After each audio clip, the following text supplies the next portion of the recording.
बिस्मिल्लाहिर्रहमानिर्रहीम। Student, my name is Noman Ahmad and I am your maths teacher.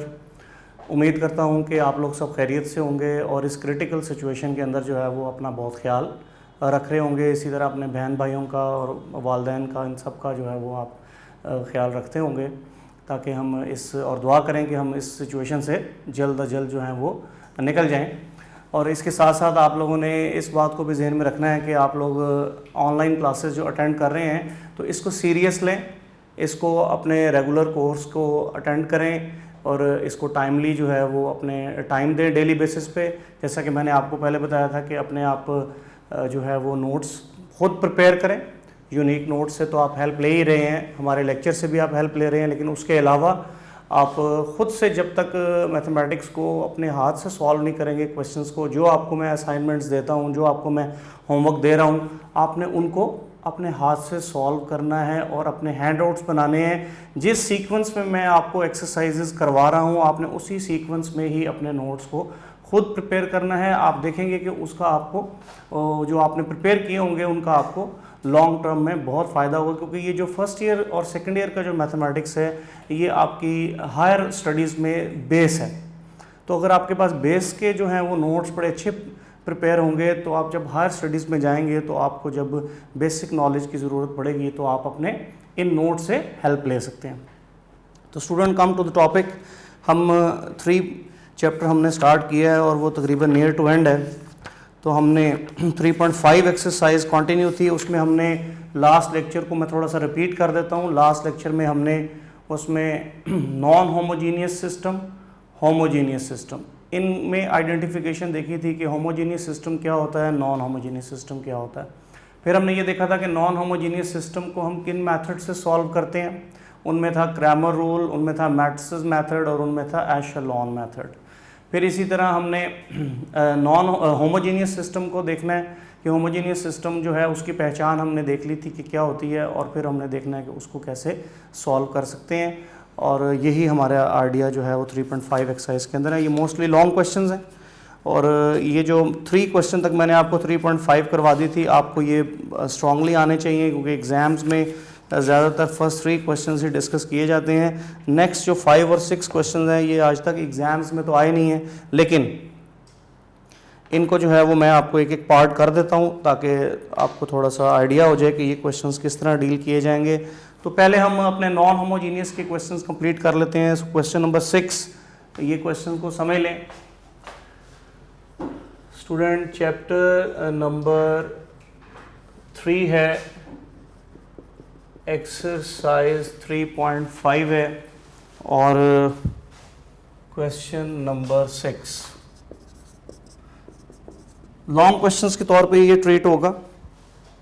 तो पहले मैं इसकी स्टेटमेंट आपको रीड कर देता हूँ। Find the value of lambda for which the following system does not possesses a unique solution. वो ये कह रहा है इसके अंदर कि आप लैम्डा की वैल्यू फाइंड करके दें जबकि ये सिस्टम यूनिक सोल्यूशन जो है वो नहीं रखता। तो इसके लिए आपको नोट हैं जो हमें यहाँ ज़रूरत पड़ेगी, वो मैं आपको एक्सप्लेन क्वेश्चन के साथ ही कर दूँगा। वो हमारे यानी यूनिक सोल्यूशन कब आता है, और सोल्यूशन की 2 टाइप्स हैं, मैंने स्टार्ट में आपको बताई थी जब हमने कंसिस्टेंट और इनकंसिस्टेंट की डेफिनेशन की थी। तो सोल्यूशन की 2 टाइप्स हैं, उसमें से यूनिक सोल्यूशन कब आता है और इन्फिनिटली मैनी कब आता है, हम इसको सिर्फ डिस्कस करेंगे। तो वो कह रहा है कि ये सिस्टम यूनिक सोल्यूशन नहीं रखता, तो तब आप लैम्डा की वैल्यू जो है वो फाइंड करें और also solve the system for the value of lambda. और फिर इसके लिए काफ़ी लेंथी क्वेश्चन है। तो वैसे तो ये हायर लेवल का क्वेश्चन है, बस यहाँ पे एज ए प्रैक्टिस दे दिया गया है। एग्ज़ाम्स में ये आज तक कभी नहीं आया, इवन ऑल बोर्ड एग्ज़ाम्स।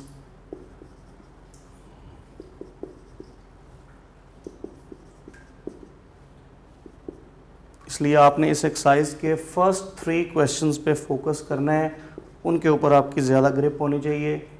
इसको आप समझ लेंगे एज ए नॉलेज के लिए आप इसको अटेम्प्ट कर लें। ये एक नॉन होमोजीनियस सिस्टम है, इक्वल के इधर नॉन ज़ीरो वैल्यूज़ हैं और हमने इसका सोल्यूशन फाइंड करना है। और जब ये यूनिक और सॉल्यूशंस की जब बात करते हैं हम क्वेश्चन के अंदर, तो हमने वो एशेलॉन मेथड यूज़ करना होता है। एक बात फिर नोट कर लें कि जब हम यूनिक सॉल्यूशन फाइंड करें या इन्फिनिटली मैनी सॉल्यूशन फाइंड करें, तो हमने एशेलॉन फॉर्म को ही यूज़ करना है, वही बेनिफिशियल है, उससे ही क्वेश्चन की लेंथ ज़रा मिनिमाइज होगी। अब हमने आपको ये बताया हुआ है कि एशेलॉन फॉर्म का तरीका है कि सबसे पहले ऑगमेंटेड मैट्रिक्स बनाया जाता है। तो स्टूडेंट आप ऑगमेंटेड मैट्रिक्स बनाएंगे, augmented matrix of 1। So augmented matrix is denoted by a small b। इसमें क्या होगा, 1 4 lambda 3 dot 2 2 1 minus 2 3 dot 11 3 2 minus 2 3 dot 16 और इसको क्लोज कर दिया जाएगा। So this is your augmented matrix in this question. अब हमें इसको एशेलॉन फॉर्म में चेंज करना है स्टूडेंट। हमने लास्ट लेक्चर में पढ़ा है कि एशेलॉन फॉर्म क्या कहती है कि आपने हर रो का लीडिंग एलिमेंट डिसाइड करना है और वो कोशिश करेंगे 1 हो। 1 ज़रूरी नहीं है, लेकिन आप 1 करेंगे तो ज़रा आसानी हो जाएगी। तो एशेलॉन फॉर्म क्या कहती है, मैं फिर रिपीट कर रहा हूँ स्टूडेंट, कि आपने रो 1 का लीडिंग एलिमेंट डिसाइड करना है और उसमें लीडिंग जीरोस काउंट करने हैं।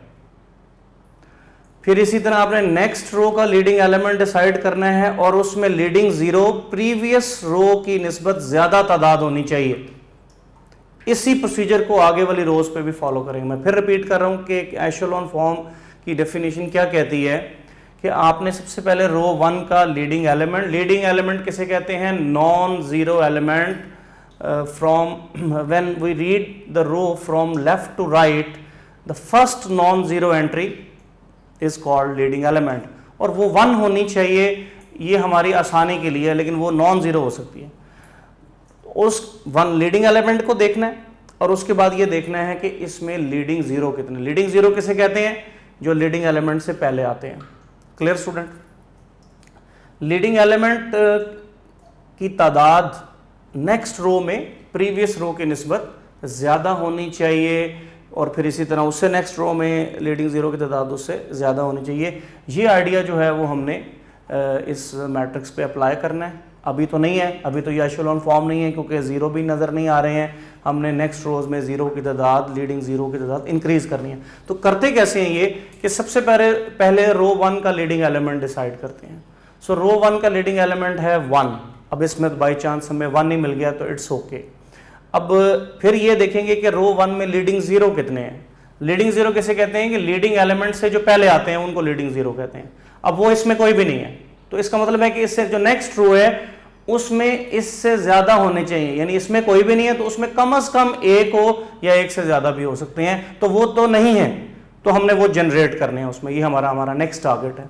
क्लियर। तो उसके लिए क्या तरीका होता है कि जो फर्स्ट रो का लीडिंग एलिमेंट आप डिसाइड करते हैं उसके नीचे जो 2 एलिमेंट आते हैं आपने उनको जीरो करना है, उनको वहां से खत्म करना है। उन दोनों एलिमेंट को उनकी जगह जीरो आना चाहिए। क्लियर। तो ऑपरेशन नेम इज, इस एलिमेंट को जीरो करना है ये रो 2 में, सो R2 माइनस, और किसकी मदद से होगा, फर्स्ट रो की मदद से 2R1। ये ऑपरेशन आपका यहां यूज होगा। तो आपका ये बन जाएगा first row as it is, ये जीरो हो जाएगा। अब आप ये ऑपरेशन यूज करेंगे, 1 और 4 को ट्रीट करेंगे आप इस ऑपरेशन के according. So 1 minus 2 into 4, 1 minus 8, this is -7।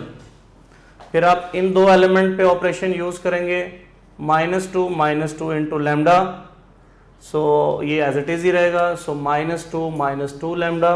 फिर आप इन दोनों पे ये एलिमेंट ऑपरेट करेंगे, सो 11 माइनस 4, सो 11 माइनस 4 इज 7, तो यहाँ पे 7 आ जाएगा।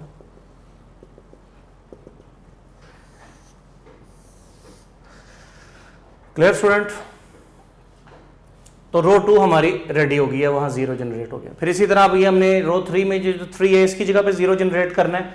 तो इसके लिए ऑपरेशन क्या होगा, R3 माइनस 3R1, तो इसकी जगह पे आप ये ऑपरेशन यूज़ करेंगे। तो इस ऑपरेशन के अकॉर्डिंग आपको ये 0 मिल जाएगा। अब आपने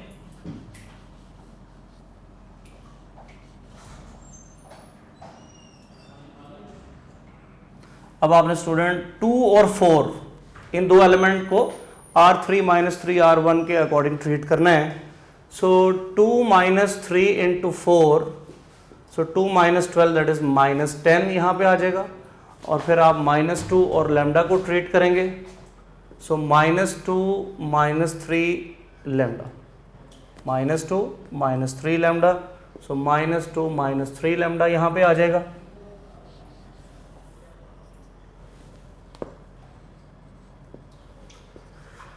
क्लियर स्टूडेंट? उसके बाद लास्ट में आ जाएगा जी 16 - 6 और ये 10 आपके पास आ जाएगा। तो इस तरह आपने जो एशेलॉन फॉर्म की डेफिनेशन की जो पहली कंडीशन है वो फुलफिल कर ली है कि रो 1 का लीडिंग एलिमेंट 1 है, इसमें कोई लीडिंग 0 नहीं है। नेक्स्ट रो में लीडिंग 0 आपने 1 बढ़ा दिया। क्लियर हो गया जी? तो रो 1 का काम अब खत्म हो गया, अब रो 2 का काम स्टार्ट हो जाएगा। अब आप सिमिलरली यही आइडिया रो 2 में यूज करेंगे। रो 2 का लीडिंग एलिमेंट -7 है स्टूडेंट, रो 2 का लीडिंग एलिमेंट -7 है और इसमें एक लीडिंग 0 है। इससे नेक्स्ट रो में इससे ज्यादा लीडिंग 0 होने चाहिए, उसमें भी अभी 1 है। उसका मतलब है यहां और 0 जनरेट करने पड़ेंगे। क्लियर? लेकिन लीडिंग एलिमेंट -7 है, यह भी लीडिंग एलिमेंट एक्सेप्टेबल है, लेकिन -7 की हेल्प से 10 को 0 करना डिफिकल्ट है। इसलिए हम -7 की जगह 1 लेकर आएंगे ताकि हमें 1 से बाकी रोज को डिलीट करना इजी हो जाता है। तो अब इसके लिए वे आउट क्या है कि कहीं और रो में तो 1 है नहीं। इसका मतलब है कि लास्ट एक ही ऑप्शन है कि आप -1/7 R2 ये ऑपरेशन आप यूज करेंगे। तो ऐसा करने से वहां 1 जनरेट हो जाएगा। First row as it is, second row में ये 1 हो जाएगा। अच्छा, ये माइनस कॉमन और ये माइनस डिलीट हो जाएगा, तो ये 2 - 2 λ/7 आ जाएगा। सॉरी, ये प्लस हो जाएगा। माइनस जब कॉमन लेंगे तो ये प्लस हो जाएगा और वो माइनस उसको कैंसिल कर देगा। तो 2 + 2 λ/7 और ये डिवाइड होगा तो -1 आ जाएगा। क्लियर हो गया? तो ये वाली रो आपकी एज इट इज आ जाएगी, -2 - 3 लैम्डा और ये 10 हो जाएगा। तो स्टूडेंट इसमें आपने क्या कर लिया है कि ये जो रो 2 का लीडिंग एलिमेंट है इसको 1 आपने बना लिया है। 1 बनाते हुए ये एलिमेंट फ्रैक्शन में शिफ्ट हो गया, हो जाए ये एलिमेंट -1 हो गया, इट्स ओके। अब रो 2 का लीडिंग एलिमेंट 1 है और उसमें एक 0 है। नेक्स्ट में डेफिनेशन कहती है कि इससे ज्यादा 0 होने चाहिए। तो उसके लिए ये जो आपने रो 2 का लीडिंग एलिमेंट डिसाइड किया है, इसके नीचे वाले एलिमेंट को 0 होना पड़ेगा, फिर ही 0 की तादाद ज्यादा होगी। तो उसके लिए ऑपरेशन क्या यूज होगा, ये -10 किस रो में, रो 3, और किसकी मदद से इसको आपने 0 करना है, रो 2 के लीडिंग एलिमेंट की मदद से। सो 10 R2 ये ऑपरेशन आप यूज, जो एलिमेंट हो आपने वही मल्टीप्लाई 1 के साथ करना है। अगर वो नेगेटिव में होगा तो प्लस करना है ऑपरेशन में, अगर वो पॉजिटिव होगा तो माइनस करना है आपने ऑपरेशन में। ये सिंपल आइडिया याद रखें। ओके स्टूडेंट, फिर आप नेक्स्ट आएंगे first row as it is. First row आपकी एज इट इज आ जाएगी। सेकंड जो है वो 0 1 2 + 2 λ/7 -1 और लास्ट रो ये 2 0 हो जाएंगे। अब स्टूडेंट ये ऑपरेशन मैं लगा रहा हूं इन दो एलिमेंट में, तो इन दोनों को जरा केयरफुली ट्रीट करना। R3 के एलिमेंट पहले लिखेंगे, -2 - 3 लैम्डा प्लस 10 × 2 + 2 λ/7। तो 7 आपका एलसीएम आ गया, -14 - 21 लैम्डा, ये 10 अंदर मल्टीप्लाई होगा 20 + 20 लैम्डा। ठीक है, ये रफ वर्क में आप कैलकुलेट करके वहां पे आप वैल्यू इंसर्ट कर देंगे। सो 20 - 14 दैट इज 6 और 20 दिस इज -λ/7। तो 6 - λ/7 ये आपकी 6 - λ/7 ये आपकी एंट्री आ जाएगी। और डेफिनेटली 10 लास्ट एलिमेंट जो है वो 10 -10 ये भी 0 हो जाएगा। तो स्टूडेंट ये आपकी फाइनल फॉर्म आ गई। तो रो 2 ये मैंने रफ वर्क जो है वो इसकी कैलकुलेशन में किया है कि आपने इस ऑपरेशन के मुताबिक इन दो टर्म्स का एलसीएम लेना है। तो स्टूडेंट रो 2 का लीडिंग एलिमेंट 1, उसमें एक जीरो है, नेक्स्ट रो में उससे ज्यादा जीरो हो गए। सो यही डेफिनेशन थी एशेलॉन फॉर्म की। अब रो 2 का काम खत्म, अब आप रो 3 पे आ जाएंगे। स्टूडेंट रो 3 क्या है? रो 3 का leading element 6 minus lambda over 7 है। इसके नीचे और कोई रो नहीं है, तो इसलिए इसको 1 बनाने की जरूरत भी नहीं है। So now this form is called echelon form of matrix. ये हमने एशेलॉन फॉर्म ऑफ मैट्रिक्स में इस क्वेश्चन को शिफ्ट कर लिया है। यहां तक स्टूडेंट आप लोग इसको नोट कर लें और इसको केयरफुली समझ लें। मैं यहां तक रिपीट कर रहा हूं। मैं आपको फिर एक बात बड़ी क्लियर बता दूं कि इस एक्सरसाइज में से बोर्ड एग्जाम में लास्ट 10 to 15 ईयर्स के भी अगर आप पेपर देख लेंगे तो सिर्फ फर्स्ट 3 क्वेश्चन में से ही क्वेश्चन लॉन्ग एग्जाम में आए हैं।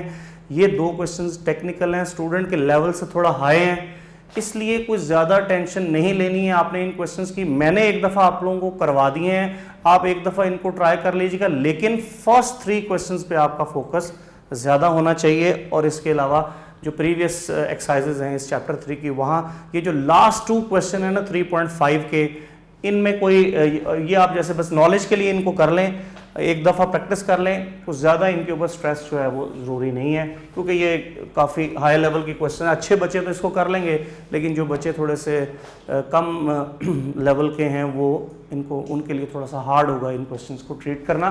तो वो फर्स्ट 3 क्वेश्चंस पे ज़रूर फोकस करें, अच्छे बच्चे इनको ज़रूर करें। मैं रिपीट कर रहा हूँ स्टूडेंट, क्वेश्चन ये है कि नॉन होमोजीनियस सिस्टम दिया हुआ है इन 3 वेरिएबल्स 3 इक्वेशंस। हमारा टारगेट है कि हमने इसमें से लैम्डा की वैल्यू फाइंड करनी है, जो कि उसने कंडीशन बताई है कि वो ऐसी वैल्यू होगी जिसकी वजह से यूनिक सोल्यूशन नहीं आएगा। ये यूनिक सोल्यूशन कब आता है कब नहीं आता, ये मैं भी आपको एक नोट लिखवाता हूँ यहाँ पे इस क्वेश्चन के साथ, तो तब जो है वो आप इसको ट्रीट करेंगे। ये क्लियर हो गया स्टूडेंट? तो ये उसके लिए हमने सबसे पहले ऑगमेंटेड मैट्रिक्स लिखना है।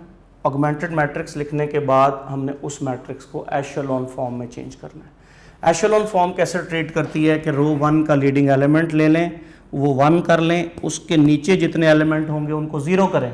तो आपने उनके नीचे एलिमेंट 0 करने के लिए जो भी ऑपरेशन उस क्वेश्चन के हिसाब से बनते होंगे आपने वो अप्लाई करने हैं और फिर उनको 0 कर लेना है। जब वो 0 हो जाएंगे तो रो 1 का काम खत्म। फिर यही प्रोसीजर रो 2 पे रिपीट करना है कि रो 2 का लीडिंग एलिमेंट डिसाइड करना है। अगर वो 1 है तो इट्स ओके, नहीं है तो 1 बना लें। अब इस क्वेश्चन में 1 बनाने के लिए -1/7 से रो 2 को मल्टीप्लाई करना पड़ा, तो ये 1 बन गया। जब 1 बन जाएगा तो इसमें लीडिंग 0 1 है, नेक्स्ट में इससे ज्यादा होने चाहिए, सिंपल आइडिया। तो वो -10 था, तो वहां आपको -10 को अब आपको 0 करना है। जो लीडिंग एलिमेंट होगा उसके नीचे 0 करने हैं हमेशा। वो -10 को 0 करने के लिए आपको ये ऑपरेशन यूज़ करना है। आपने वो ऑपरेशन यूज़ किया तो आपको बस ये सिचुएशन आ गई है। तो इसको हम एशेलॉन फॉर्म ऑफ मैट्रिक्स कहेंगे।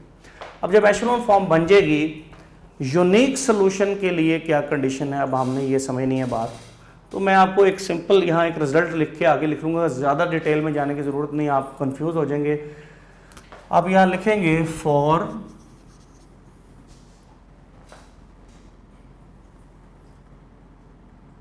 Value of lambda, for lambda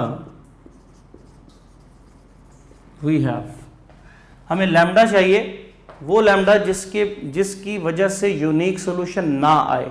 unique solution कब नहीं आता? अगर सारी रो 0 हो जाए, बस ये बात आपने ज़हन में रखनी है। तो अब ये सारी रो 0 नहीं है, तो 0 करने के लिए आपने खुद इसको 0 कर देना। Put 6 minus lambda over 7 is equal to 0, यानी इस एंट्री की जगह पे 0 कर दें अगर, तो लास्ट रो 0 हो जाएगी। लास्ट रो जब 0 हो जाएगी तो तब यूनिक सोल्यूशन नहीं आता। आप सिंपल वर्ड्स में ये बात याद रख लें। बाकी और इसकी काफ़ी डिटेल है, रैंक से इसका कंसर्न है, वो अभी हमने रैंक पढ़ा नहीं है, इसलिए अभी इतनी डिटेल में जाने की ज़रूरत नहीं है, आप उससे कंफ्यूज होंगे। आपने सिंपल क्या याद रखना है कि जब आप एशेलॉन फॉर्म बना लेंगे तो उसके अंदर एक एलिमेंट है जो नॉन ज़ीरो है। अगर वो एलिमेंट नॉन ज़ीरो रहेगा तो फिर यूनिक सोल्यूशन आता है, ये डेफिनेशन है। तो फिर कौन सा सोल्यूशन आता है? यूनिक सोल्यूशन आता है। अभी क्या है कि हमें तो वो कह रहा है कि वो लैम्डा की वैल्यू निकालें जिससे यूनिक सोल्यूशन ना आए। तो वो कब आता है कि जब एशेलॉन फॉर्म बने और लास्ट रो सारी 0 हो जाए, तब यूनिक सोल्यूशन नहीं आता। ये सिंपल बातें याद रख लें बस। हमने एशेलॉन की जब डेफिनेशन पढ़ी थी तो ये हमने कहा था कि सम टाइम एशेलॉन फॉर्म बनाते वक्त जीरो रो आती है और जीरो रो को लास्ट पे होना चाहिए, ये हमने पढ़ा था। तो जीरो रो अगर किसी मैट्रिक्स की एशेलॉन फॉर्म बनाने में आ जाए तो याद रखें कि उसका सोल्यूशन यूनिक नहीं हो सकता। यानी यूनिक सोल्यूशन क्या होता है कि x1 2 3 की वैल्यू डिफरेंट आ गई, तो उसमें यूनिक सोल्यूशन नहीं आता, उसमें इन्फिनिटली मैनी सोल्यूशंस आते हैं। तो आपने सिंपल इतना याद रखना है कि लास्ट रो जीरो नहीं हुई, अगर नहीं होगी तो यूनिक सोल्यूशन आ जाएगा। हमें वो कह रहा है यूनिक सोल्यूशन नहीं आना चाहिए, तो आपने फिर लास्ट रो को खुद जीरो करना है। उसका तरीका क्या होगा कि ये जो एक नॉन जीरो एलिमेंट है 6 माइनस लैम्डा ओवर 7, इसको आपने खुद जीरो पुट कर देना है। So for lambda we have put 6 minus lambda over 7 is equal to 0 for infinitely many solution. Unique solution जब नहीं होता तो दूसरे सोल्यूशन को हम इन्फिनिटली मैनी सोल्यूशन कहते हैं। तो आपने इसको जीरो कर देना है, तो 6 minus lambda is equal to 0 and lambda is equal to 6। इस तरह लैम्डा की वैल्यू 6 आ जाएगी। तो ये जो क्वेश्चन में डिमांड की गई थी, find the value of lambda for which the following system does not possesses a unique solution, कि आप लैम्डा की वो वैल्यू फाइंड करेंगे जब ये सिस्टम यूनिक सोल्यूशन ना रखे। तो वो हमने वैल्यू फाइंड कर दी है कि लैम्डा इज इक्वल टू 6। और सिंपल आइडिया मैं आपको क्या बता रहा हूँ कि आपने क्या करना है कि ये डेटा मैट्रिक्स लेना है, ऑगमेंटेड मैट्रिक्स। ऑगमेंटेड मैट्रिक्स लेने के बाद आपने उसको एशेलॉन फॉर्म में चेंज करना है। एशेलॉन फॉर्म में जब चेंज हो जाएगी तो लास्ट रो में एक एलिमेंट नॉन जीरो होगा। अगर वो नॉन जीरो एलिमेंट प्रेजेंट रहेगा तो फिर तो वो सिस्टम यूनिक सोल्यूशन रखेगा। यूनिक सोल्यूशन कब नहीं आता? अगर एशेलॉन फॉर्म में लास्ट रो जीरो हो जाए। अब नहीं हुई तो हमने खुद करनी है। फिर वो करने का तरीका क्या होगा कि जो एलिमेंट नॉन जीरो है उसको जीरो कर देंगे, खुद पुट कर देंगे जीरो के इक्वल, तो उससे जो वैल्यू आएगी वो लैम्डा की वैल्यू हो जाएगी। अब ये तो था हाफ क्वेश्चन आपका हो गया। इस अगर तो क्वेश्चन में आपको सिर्फ लैम्डा की वैल्यू पूछी होगी तो फिर यहाँ क्वेश्चन कंप्लीट हो जाएगा। अगर उसने क्वेश्चन में अब आगे भी पूछा है also solve the system for the value of lambda, वो कह रहा है अब इसके बाद आप इस सिस्टम को लैम्डा की इस वैल्यू के लिए सॉल्व भी करके दें। सॉल्व का मतलब है कि x1 x2 x3 जो 3 वेरिएबल इसमें इन्वॉल्व हुए हैं इसकी वैल्यू भी आप फाइंड करके दें। तो आपने क्या करना है कि इसको आप मैट्रिक्स नंबर 2 कह दें और ये लैम्डा की वैल्यू 2 में अप्लाई कर दें। सो यू हैव 1 4 6 2 0 1, ये आपके पास आ जाएगा जी 6 2 12 प्लस 2 14, ये 2 आ जाएगा, ये -1। और आप जब यहाँ 6 लैम्डा की वैल्यू लगाएंगे तो आप देखें कि आपकी लास्ट रो 0 हो गई है। तो जिस मैट्रिक्स में, जिस ऑगमेंटेड मैट्रिक्स की एशेलॉन फॉर्म की लास्ट रो 0 हो जाए उस मैट्रिक्स को हम कहते हैं कि इसका सॉल्यूशन यूनिक नहीं आएगा। इस किस्म के मैट्रिक्स का सॉल्यूशन इन्फिनिटली मैनी सॉल्यूशन आएगा। इन्फिनिटली मैनी का मतलब है इसके लातादाद सॉल्यूशन है। अभी हम देखते हैं कि कैसे लातादाद सॉल्यूशन इसके बनते हैं। तो ये हमारी एशेलॉन फॉर्म लैम्डा की वैल्यू 6 लगाने के बाद अब रेडी है। सो दिस इज एशेलॉन फॉर्म के लीडिंग एलिमेंट है, नेक्स्ट में ज़्यादा जीरो हो गए हैं और जीरो रो अगर आ जाए तो वो लास्ट पे होती है। तो ये डेफिनेशन ऑफ एशेलॉन को फुलफिल कर रही है। तो यहाँ तक student I am giving you 1 minute, आप इसको एक दफ़ा नोट कर लें और फिर आगे रेस करके आगे थोड़ा सा चलना पड़ेगा। नॉन होमोजीनियस सिस्टम है, एशेलॉन फॉर्म की मदद से सॉल्व करना है। अच्छा, उसने ये नहीं कहा कि आपने एशेलॉन से सॉल्व करना है, लेकिन एक बात नोट करें कि जब यूनिक सोल्यूशन या इन्फिनिटली मैनी सोल्यूशन की बात आ जाएगी तो तब आपने हमेशा एशेलॉन मेथड से ही सॉल्व करना है। इससे क्वेश्चंस की लेंथ थोड़ी कम हो जाती है। अब आप देखें कि ये काफ़ी लेंथी क्वेश्चन है, लेकिन ये 1 2 3 4 स्टेप में ही ये हमें लैम्डा की वैल्यू इसमें मिल गई है। सो मैट्रिक्स फॉर्म में फिर एशेलॉन से ज़रा सॉल्व करना ईजी होता है। हमने पढ़ा है कि क्रैमर रूल जब डिटर्मिनेंट 0 हो जाए तो not applicable. Cramer rule matrices method जब डिटर्मिनेंट 0 हो जाए तो नॉट एप्लीकेबल। तो ये वो कंडीशन होती है कि जब लास्ट रो 0 हो जाए तो इसका डिटर्मिनेंट 0 हो जाएगा। इसका डिटर्मिनेंट अगर 0 हो जाएगा तो क्रैमर रूल एक्सेप्टेबल नहीं है और मैट्रिसेस मेथड एक्सेप्टेबल नहीं है। तो फिर एशेलॉन मेथड से हम उसका इन्फिनिटली मैनी सोल्यूशन सिर्फ निकलता है, फिर उस केस में आप इसको इस तरह ट्रीट करते हैं। तो इससे आगे नेक्स्ट मूव करते हैं स्टूडेंट। हमने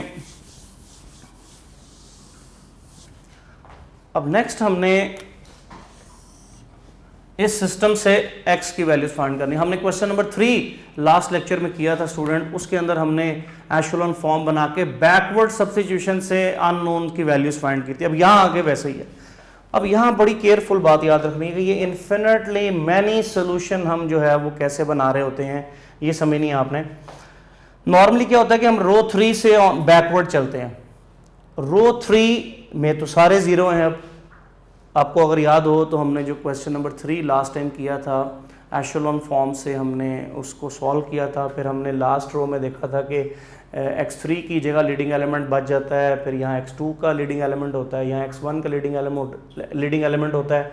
फिर हम x3 को वापस कोफिशिएंट्स में लेके जाते हैं, 0x1 0x2, यहाँ जो होता है उसको x3 इज इक्वल टू यहाँ जो वैल्यू आती है वो डायरेक्ट x3 की वैल्यू आ जाती है।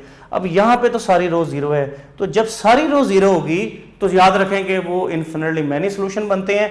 तो वो कैसे बनाने होते हैं, फिर वो आपने सोल्यूशन सपोज करना होता है बाय बैकवर्ड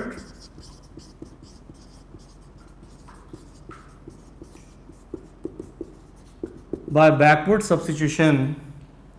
रो 3 से सबसे पहले बनाया जाता है। अब रो 3 में तो सारी जीरो हो गए हैं, 0x1 0x2 0x3, लेकिन हमें याद है कि रो 3 के अंदर जो लीडिंग एलिमेंट होता है वो x3 की जगह पे होता है, थर्ड वेरिएबल की जगह पे होता है। तो आपने direct x3 is equal to t या a या b, कोई भी कांस्टेंट आपने x3 की वैल्यू को खुद ही लेट कर लेना है। अब आप ये देख सोचेंगे कि ये मैंने खुद ही लेट कर लिया अपनी तरफ से, तो किसी जिस तरह मर्जी क्वेश्चन में कर ले। नहीं, ऐसा नहीं होगा। आपने ये जो t लेट किया या a b c x3 की वैल्यू लेट करेंगे तो सोल्यूशन जो फाइंड होगा वो वेरीफाई भी होगा। सोल्यूशन वही होता है कि जो वैल्यूज निकालें वो उसको अगर आप वापस क्वेश्चन में अप्लाई करें तो क्वेश्चन की लेफ्ट राइट साइड इक्वल होती है, तो इससे ट्रू होंगी इक्वेशन सारी ये, तो इसलिए ये सोल्यूशन होगा। और सोल्यूशन हमने थोड़ा सा खुद सपोज किया है, इसलिए इसको इन्फिनिटली मैनी सोल्यूशन कह रहे हैं कि इन्फिनिट सोल्यूशन बन सकते हैं। इसमें आप t की जोन सी मर्जी वैल्यू 1 2 3 4 जोन सी मर्जी पर्टिकुलर वैल्यूज दे दें, वो सब सोल्यूशन होंगे और वो सब गिवन सिस्टम को सेटिस्फाई कर रहे होंगे। तो ये एक इसमें अंदर इंपॉर्टेंट बात है। तो आपने ये बात याद रखनी है कि जब भी एशेलॉन फॉर्म बनाते हुए तो लास्ट रो जीरो हो जाए तो उस क्वेश्चन के सोल्यूशन इन्फिनिटली मैनी आएंगे। और इन्फिनिटली मैनी के केस में कैसे स्टार्ट करते हैं सोल्यूशन, हमेशा थर्ड वेरिएबल को t ही लेट करना है आपने इन ऑल केसेस। ये तो x3 की वैल्यू आ गई। फिर आप r2 से वैल्यू बनाएंगे। r2 से आप इक्वेशन बनाएंगे 0x1 1x2 यानी x2 plus 2x3 is equal to -1। x3 की वैल्यू आपने फाइंड कर ली हुई है, 2t is equal to -1, so x2 is equal to -1 -2t। तो ये स्टूडेंट x2 की वैल्यू आ गई, ये स्टूडेंट x3 की वैल्यू आ गई। अब हमारी x1 की वैल्यू रह गई है, वो रो 1 से फाइंड की जाएगी।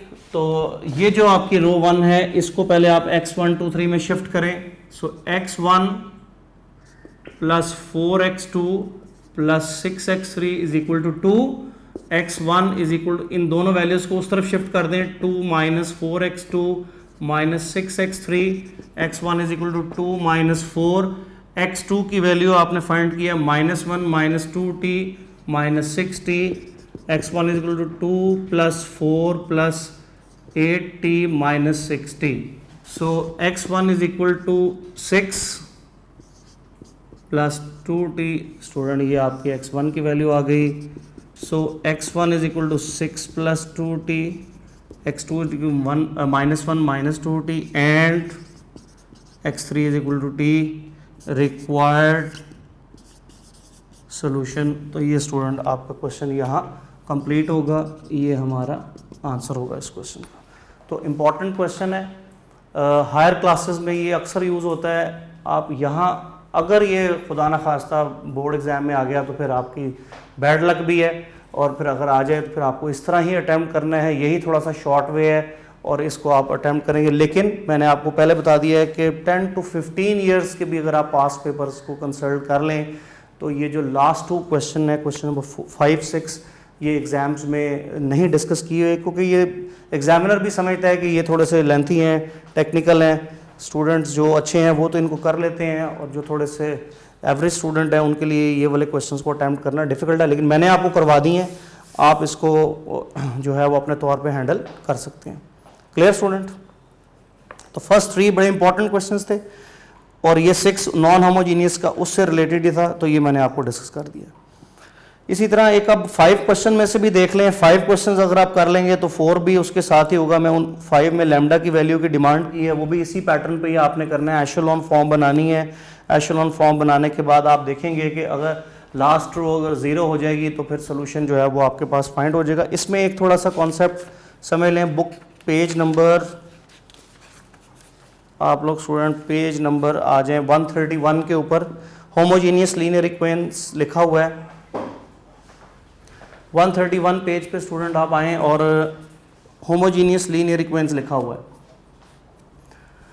तो उसमें मैं आपको सिर्फ ये बताना चाहता हूँ कि अगर होमोजीनियस सिस्टम हो तो फिर सोल्यूशन के जो नाम हैं वो 2 होते हैं, एक ट्रिवियल और एक नॉन ट्रिवियल। एमसीक्यूज़ में ये बात आ जाती है, तो ये मैं रीड कर रहा हूँ, ये लाइंस आप उसको समझ लें। 131 पेज, होमोजीनियस लीनियर इक्वेशंस, ये आपको सिस्टम गिवन है, is always satisfied by x10, x20 and x30। यानी नॉन होमोजीनियस सिस्टम में तो यहाँ नॉन ज़ीरो वैल्यूज होती हैं, जिसकी वजह से हम इसका डायरेक्ट आंसर नहीं सपोज कर सकते, हमें फाइंड आउट ही करना पड़ेगा। या अगर हम सपोज करेंगे भी तो वो x1 की वैल्यू कुछ होगी, x2 की वैल्यू कुछ होगी, x3 की वैल्यू कुछ और होगी, सेम वैल्यू नहीं हो सकेंगी। ये नॉन होमोजीनियस सिस्टम में ये कंडीशन, इसलिए नॉन होमोजीनियस सिस्टम के जो सोल्यूशन होते हैं उनको हम फाइनाइट सोल्यूशन या इन्फिनिटली मैनी सॉल्यूशंस कहते हैं। सिमिलरली जो होमोजीनियस सिस्टम होता है, मैं आपको एक छोटी सी एग्जांपल देता हूं। x1 plus x2 plus x3 is equal to 0, ये एक होमोजीनियस इक्वेशन है। अब मैं सॉल्व किए बगैर ये बता सकता हूं कि अगर आप इसमें x1 को भी 0 कर दें, x2 को भी 0 कर दें, x3 को भी 0 कर दें, तो देखें 0 plus 0 plus 0 is equal to 0, तो आपका आंसर लेफ्ट राइट साइड का मैच हो गया।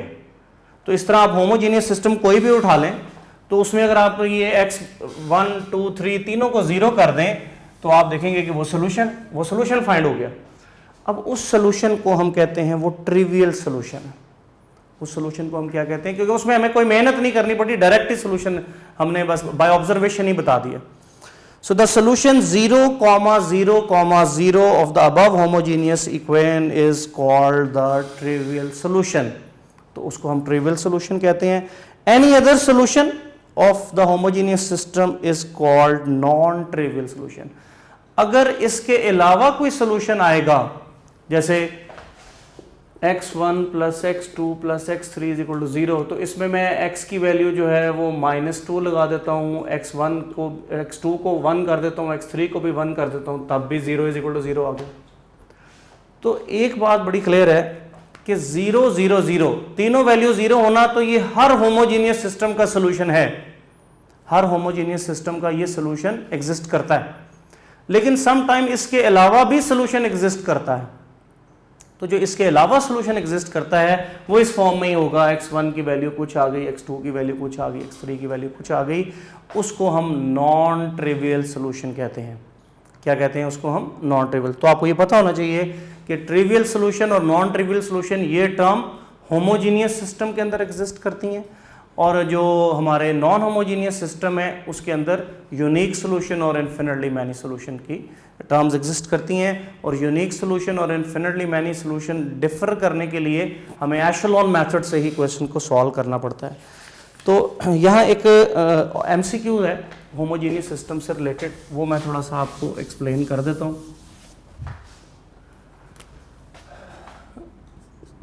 फॉर ट्रिवियल सोल्यूशन, एक नोट में लिख लें, फॉर ट्रिवियल सोल्यूशन, जब मैंने ट्रिवियल सोल्यूशन कह दिया है तो इट मीन्स कि वो होमोजीनियस का ही होगा, मुझे होमोजीनियस साथ लिखने की ज़रूरत नहीं है। So for trivial solution A determinant is equal to 0, या फर्स्ट नोट में बात लिख लें कि A determinant not 0, A determinant not 0। फिर सुन लें, अगर आपको ये पता करना है कि इस सिस्टम का सॉल्यूशन ट्रिवियल है या नहीं। तो अगर उसके कोफिशिएंट मैट्रिक्स का डिटर्मिनेंट 0 आ गया तो सॉल्यूशन ट्रिवियल होगा डेफिनेटली, यानी उसमें उसमें आपका इन्फिनिटली मैनी सॉल्यूशंस या नॉन ट्रिवियल सॉल्यूशन एग्जिस्ट नहीं कर रहा होगा, उसका सिर्फ 0 0 0 वाला ही सॉल्यूशन होगा बस उस क्वेश्चन का। दूसरा है फॉर नॉन ट्रिवियल सॉल्यूशन, उसके लिए डिटर्मिनेंट 0 होना चाहिए। अगर डिटर्मिनेंट कोफिशिएंट मैट्रिक्स का 0 आ जाता है तो आप समझ जाएं कि इस क्वेश्चन का नॉन ट्रिवियल सॉल्यूशन भी है। ट्रिवियल तो डेफिनेटली होगा सबका, इस केस में नॉन ट्रिवियल सॉल्यूशन एग्जिस्ट नहीं करेगा और इस केस में नॉन ट्रिवियल सॉल्यूशन एग्जिस्ट करेगा, ट्रिवियल तो होगा ही।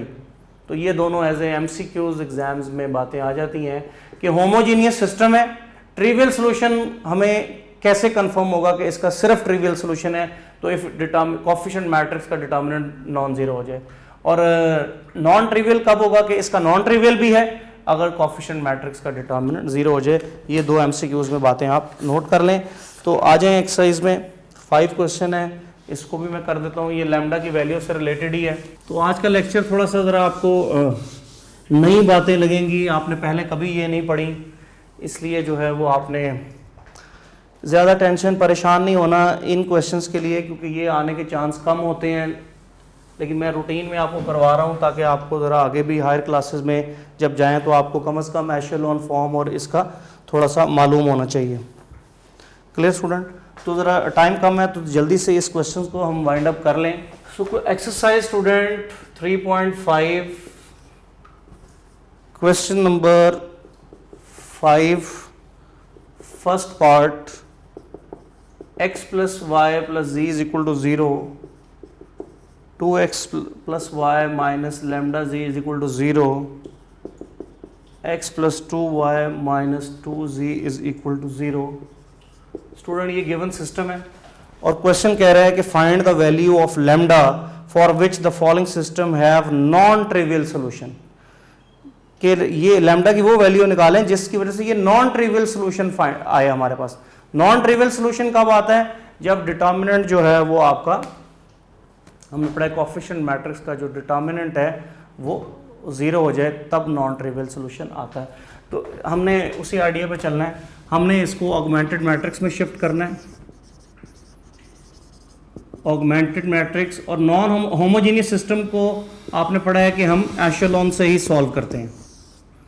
सो 1 1 1 0, 2 1 माइनस लैम्डा 0, 1 2 माइनस 2 0, और इसको एशेलॉन फॉर्म में शिफ्ट करें। यहाँ 1 है, ये दो एलिमेंट 0 करने के लिए आपको ऑपरेशन क्या लगाना पड़ेगा? रो 2 माइनस 2r1, और इसको 0 करने के लिए आपको रो 3 माइनस रो 1। ये दो ऑपरेशंस आप 1 बाय 1 यूज कर लें। सो 1 1 1 0, ये 0 हो जाएगा। इन दोनों को ऑपरेट करेंगे तो 1 माइनस 2 माइनस 1 आ जाएगा। इन दोनों को ऑपरेट करेंगे तो माइनस लैम्डा माइनस 2 आ जाएगा। इन दोनों को ऑपरेट करेंगे तो 0 आ जाएगा। फिर ये ऑपरेट करेंगे तो ये 0 हो जाएगा।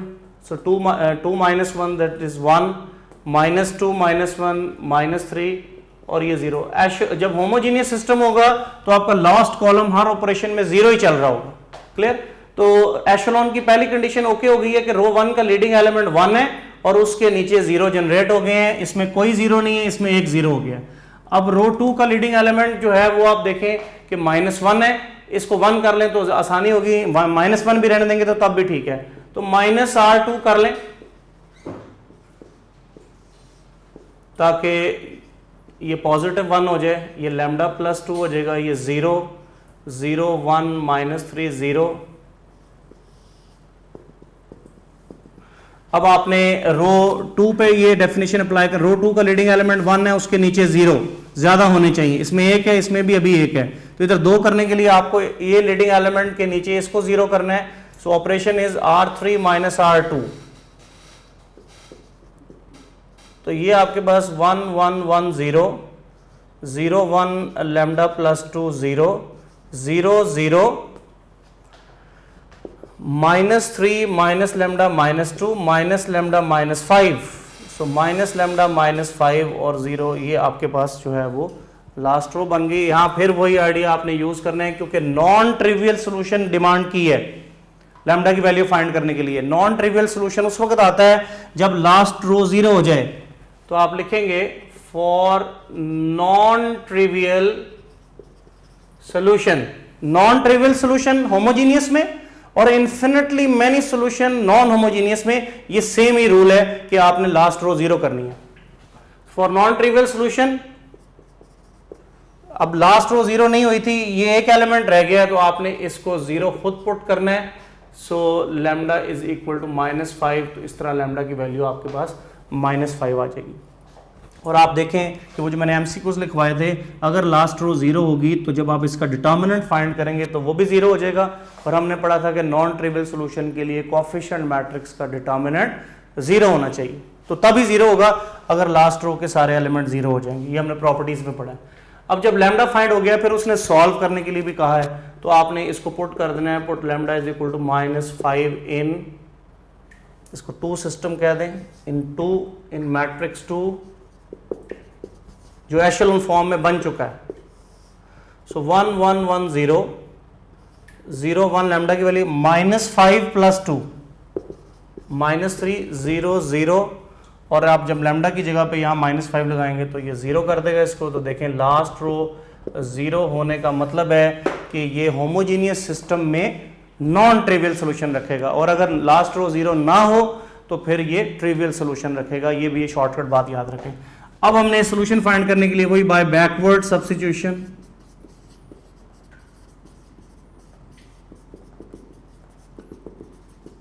सबसे पहले रो 3 0 हो जाए तो हमने वही इन्फिनिटली मैनी सोल्यूशन वाला आइडिया ही नॉन ट्रिवियल में भी यूज करेंगे। हम देख लेंगे कि इसमें वेरिएबल्स कौन से यूज हो रहे हैं, x y z।